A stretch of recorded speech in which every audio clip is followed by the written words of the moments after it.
자리에서 일어서 주시기 바랍니다. 제59회 공무회의를 시작하겠습니다. 오늘 발표된 지난 3분기 GDP 성장률 잠정치는 지난 10월 발표된 속보치 1.9%를 뛰어넘은 2.1%를 기록했습니다. 우리 경제가 예상보다 빠르게 회복하고 있고 경제 반등의 힘도 강하다는 것을 보여주고 있는 것입니다. 방역 성과가 경제로 연결되고 정부의 적극적 재정 정책과 한국판 뉴딜 등 효과적 경제 대응이 빠른 경제 회복, 강한 경제 반등을 이루어내는 원동력이 되고 있습니다. 한국이 올해 OECD 국가 중에서 경제 성장률 부동의 1위를 지켜내고 있는 힘이기도 합니다. 3분기부터 시작된 경제 반등의 흐름이 4분기에도 힘있게 이어지고 있습니다. 경제 심리부터 좋아졌습니다. 소비자 심리지수, 기업 경기지수 모두 크게 개선되어 11월 경제 심리지수는 코로나 이전 수준을 회복했습니다. 경제 반등의 주역인 수출의 증가세는 더욱 괄목할 만합니다. 지난 10월 코로나 이후 처음으로 일평균 수출 증가율이 플러스로 전환된 데 이어 11월에는 일평균과 월간 전체 증가율이 24개월 만에 모두 플러스를 기록했습니다. 세계 경제 침체와 국제 교역 위축 속에서 일궈낸 기적 같은 성과입니다. 수출액과 함께 수출의 내용 면에서도 매우 긍정적입니다.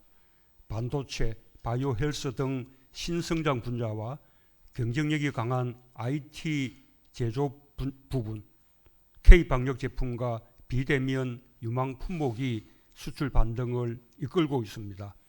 수출 회복이 일시적 현상에 그치지 않고 앞으로도 지속적으로 이어질 것임을 보여주는 현상입니다.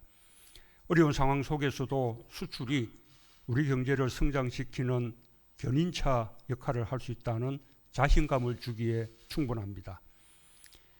주식시장도 우리 경제의 회복과 성장에 대한 강한 믿음을 보여주고 있습니다. 현재의 실적과 미래의 가치가 반영된 주가지수는 사상 처음으로 코스피 2600선을 넘어 최고 기록을 세웠고 올해 저점 대비 상승률도 G20 국가 중 최고 수준으로 전례 없는 위기 속에서도 강한 회복력을 보여주고 있습니다. 코스피 시가 총액도 1800조 원을 넘어 사상 최고액을 경신한 바 있습니다.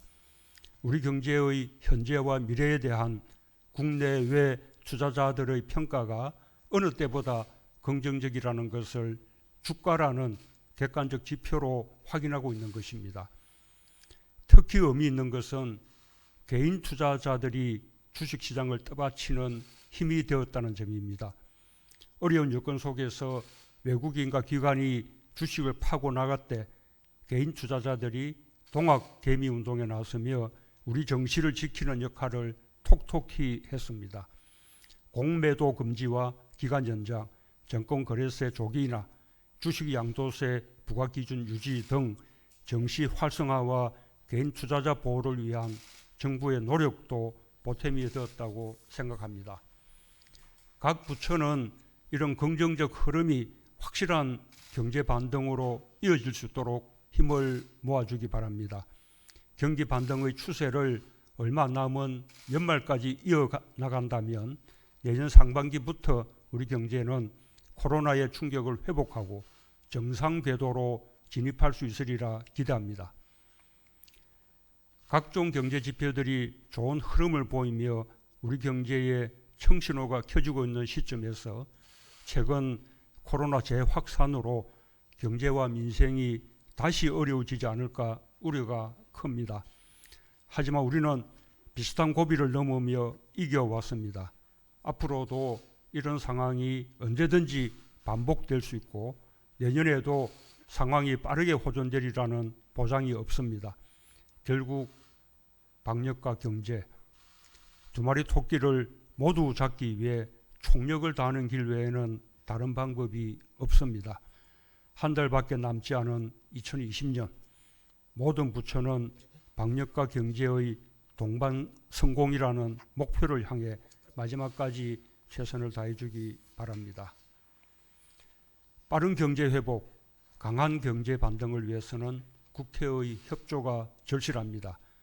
내년 예산안 처리의 법정 시한이 하루 앞으로 다가왔습니다. 위기를 기회로 만들고 더 큰 도약을 이루기 위한 예산입니다.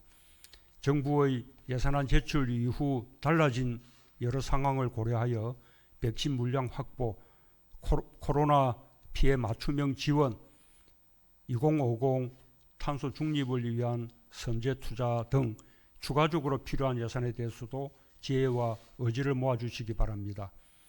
우리 경제에 힘이 되고 코로나로 힘겨운 국민들에게 위로와 희망을 드리는 2021년 예산이 되길 기대합니다. 이상입니다.